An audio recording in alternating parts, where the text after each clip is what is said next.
साहेब हे महत्त्वाचा प्रश्न आहे की मुख्यमंत्री कोण होणार चर्चा सुरू आहे. तोच प्रश्न पुन्हा एकदा या चर्चेला लवकरच आपल्याला उत्तर मिळेल.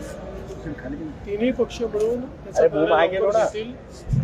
आमचे जे श्रेष्ठी आहेत त्यांच्याशी चर्चा सगळ्यांची चाललेली आहे आणि लवकरच याचं उत्तर आपल्याला मिळेल. मुख्यमंत्री पदाची जशी चर्चा सुरू आहे तशी राज्यातल्या वेगवेगळ्या आमदारांना सुद्धा मंत्री होण्याची इच्छा निर्माण झालेली आहे. त्यांची सुद्धा उत्सुकता ताणली जाते.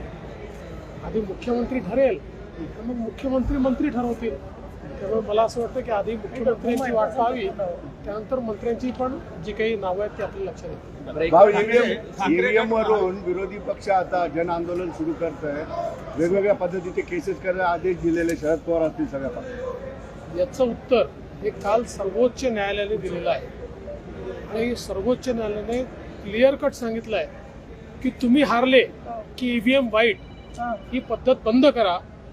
ईव्हीएम टॅम्पर प्रूफ आहे, ईव्हीएमची पद्धत चालूच राहणार आहे हे सांगितलेलं आहे.